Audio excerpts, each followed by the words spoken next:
Assalamualaikum warahmatullahi wabarakatuh. Dan selamat sejahtera. Kembali kita pada hari ini bersama Cikgu Afan dalam tuition Bahasa Melayu. Apa khabar murid-murid? Diharapkan semuanya sihat sejahtera. Sebelum kita mempelajari kelas kita pada hari ini, diharapkan murid-murid dapat menekan butang subscribe di bawah ini dan kongsikan kepada rakan-rakan anda.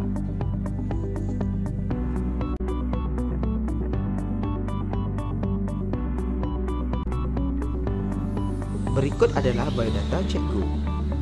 Kamu boleh membacanya sendiri di sini.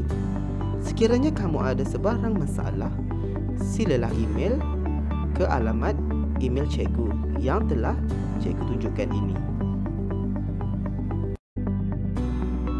Baiklah murid-murid, pada hari ini kita akan mempelajari kata arah. Apakah itu kata arah murid-murid? Kata arah ialah bentuk kata yang menunjukkan kedudukan sesuatu tempat atau benda. Baiklah murid-murid, mari kita mengenali contoh-contoh kata arah berdasarkan maklumat yang telah cikgu tunjukkan di sini. Antaranya, tepi ataupun sisi atau sebelah. Kata arah ini merujuk kepada perkara yang sama, iaitu sama maksudnya. Seterusnya, hadapan, atas, dalam, antara, belakang, tengah, penjuru atau sudut. Maksudnya di sini ialah perkara yang sama ataupun mempunyai maksud yang sama. Dan luar, bawah, seberang dan juga beberapa contoh-contoh lain yang cikgu akan tunjukkan sebentar lagi. Cikgu harap kamu dapat mengenali kata arah ini dengan sebaiknya. Baiklah murid-murid, mari kita mengenali penggunaan kata arah, iaitu tepi, sisi dan sebelah. Kita lihat gambar yang telah cikgu tunjukkan di situ. Ada Ipin, ada Upin dan juga Abang Sally. Baiklah, kita lihat contoh ayat yang telah cikgu nyatakan di situ. Yang pertama, Upin berada di tepi Ipin. Kedua, Ipin pula di sisi Upin. Dan yang ketiga, Abang Sally juga di sebelah Upin. Maksudnya di sini, tepi, sisi dan sebelah adalah perkara yang sama maksudnya. Seperti yang kamu nampak dalam gambar yang cikgu tunjukkan di sini. Cikgu harap kamu dapat memahami penggunaan kata arah ini dengan sebaiknya. Seterusnya, mari kita memahami penggunaan kata arah hadapan. Lihat dalam gambar yang telah cikgu tunjukkan di sini. Ada Upin dan Ipin sedang bermain layang-layang. Sekarang kita lihat contoh ayat yang menggunakan kata arah hadapan, iaitu Upin berada di hadapan Ipin. Cikgu harap kamu dapat memahami penggunaan kata arah hadapan ini dengan sebaiknya. Murid-murid, mari kita mengenali kata arah atas. Kita lihat dalam gambar di situ ada 3 orang, iaitu Ihsan, Upin dan Ipin. Sekarang kita lihat contoh ayat yang menggunakan kata arah atas.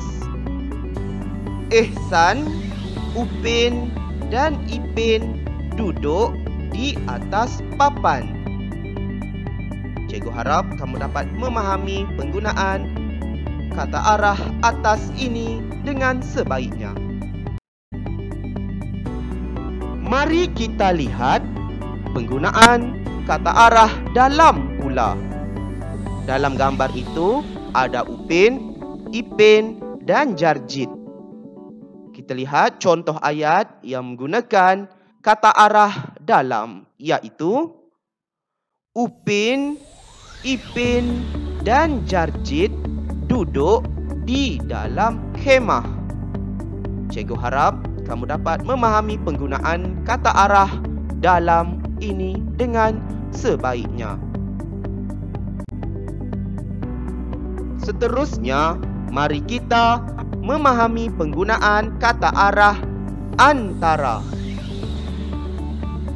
Lihat dalam gambar itu, ada watak Mail, Fizi dan Ehsan. Mari kita lihat contoh ayat yang menggunakan kata arah antara, iaitu Fizi berdiri di antara Mail dengan Ehsan. Cikgu harap kamu dapat memahami penggunaan kata arah antara ini dengan sebaiknya. Baiklah murid-murid, sekarang mari kita lihat kata arah belakang pula. Contoh ayat, Ipin duduk di belakang Upin. Cikgu harap kamu dapat memahami penggunaan kata arah belakang ini dengan sebaiknya. Baiklah murid-murid, sekarang mari kita lihat kata arah tengah. Kita lihat ada Upin yang sedang pengsan di padang itu. Jadi kita lihat penggunaan kata arah tengah dalam ayat ini, iaitu Upin pengsan di tengah padang. Kasihan ya, lihat Upin tu sudah pun pengsan di tengah padang. Cikgu harap kamu dapat memahami penggunaan kata arah tengah ini dengan sebaiknya. Seterusnya, mari kita mengenali penggunaan kata arah penjuru atau sudut. Kita lihat dalam gambar itu ada watak Susanti. Kita lihat contoh ayatnya ialah Susanti meletakkan pasu bunga di penjuru ataupun sudut ruang tamu rumahnya. Maksudnya di sini, penjuru ataupun sudut ini ialah sama perkara ataupun sama maksudnya. Murid-murid boleh membina ayat sama ada hendak menggunakan penjuru ataupun sudut.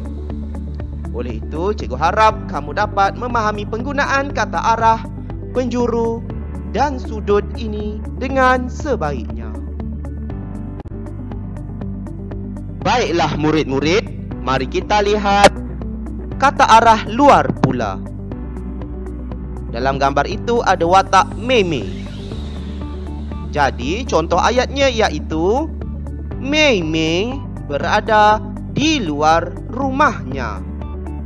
Cikgu harap kamu dapat memahami penggunaan kata arah luar ini dengan sebaiknya. Seterusnya, mari kita lihat kata arah bawah. Contoh ayatnya, Upin dan Ipin menyorok di bawah meja. Cikgu harap kamu dapat memahami penggunaan kata arah bawah ini dengan sebaiknya. Baiklah murid-murid, mari kita mengenali kata arah seberang. Contoh ayat, Jarjit berdiri di seberang sungai. Cikgu harap kamu dapat memahami penggunaan kata arah seberang ini dengan sebaiknya. Baiklah murid-murid, mari kita mengenali kata arah utara. Berdasarkan peta yang telah cikgu tunjukkan ini, negeri yang terletak di utara semenanjung Malaysia iaitu Perlis, Kedah dan Pulau Pinang. Oleh itu, kita lihat contoh ayat. Ipin berada di utara semenanjung Malaysia. Cikgu harap murid-murid dapat memahami dan mengetahui penggunaan kata arah utara ini dengan sebaiknya. Seterusnya, mari kita melihat contoh kata arah selatan pula. Kita lihat negeri yang terletak di selatan semenanjung Malaysia iaitu negeri Johor Darul Takzim. Kita lihat contohnya. Upin pula berada di selatan semenanjung Malaysia. Cikgu harap kamu dapat memahami penggunaan kata arah selatan ini dengan sebaiknya. Baiklah murid-murid, mari kita lihat kata arah barat pula. Kita lihat dalam peta itu terdapat watak Mail. Kita lihat contoh ayatnya. Mail berada di barat semenanjung Malaysia. Cikgu harap kamu dapat memahami penggunaan kata arah barat ini dengan sebaiknya. Baiklah murid-murid, mari kita mengenali kata arah timur pula. Kita lihat dalam peta itu terdapat watak Pakcik Mutu. Mari kita lihat contoh ayatnya iaitu Pakcik Mutu pula berada di timur semenanjung Malaysia. Cikgu harap kamu dapat memahami penggunaan kata arah timur ini dengan sebaiknya.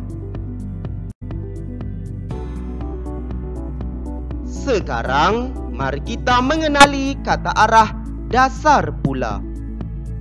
Kita lihat, Upin dan Ipin itu sedang menyelam di dasar lautan. Jadi, kita lihat contoh ayatnya iaitu Upin dan Ipin menyelam di dasar laut. Cikgu harap kamu dapat memahami penggunaan kata dasar dalam ayat ini dengan sebaiknya. Seterusnya, mari kita lihat kata arah hulu pula. Contoh ayatnya, Upin berada di hulu sungai yang mempunyai air terjun. Cikgu harap kamu dapat memahami penggunaan kata arah hulu ini dengan sebaiknya.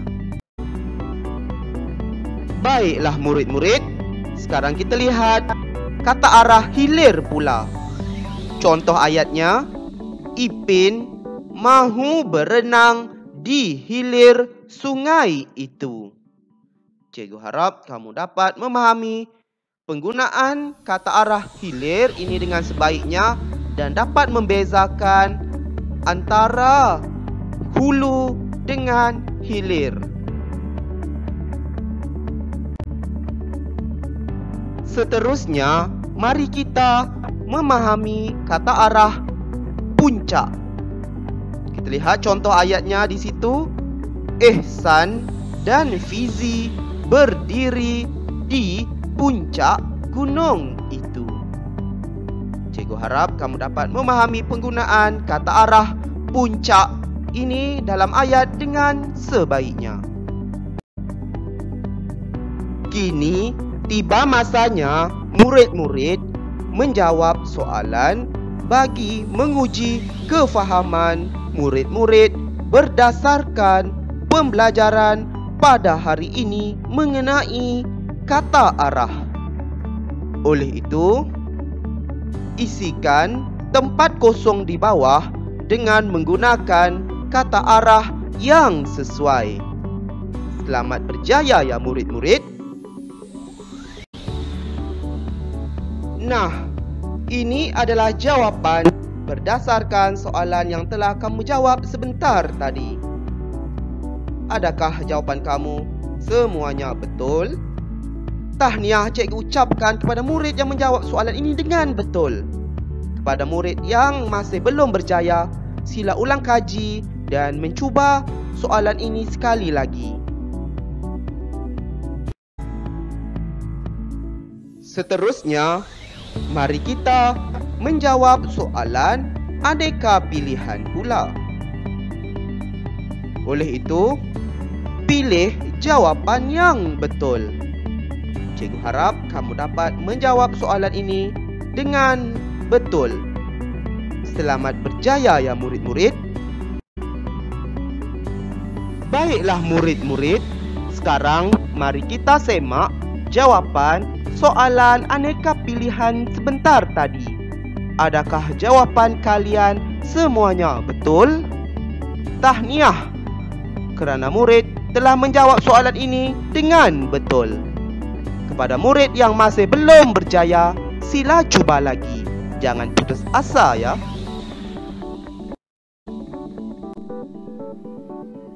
Nampaknya sesi pembelajaran pada hari ini sudah pun tamat. Sekian, terima kasih. Semoga kita berjumpa lagi pada tajuk yang akan kita pelajari pada masa akan datang nanti.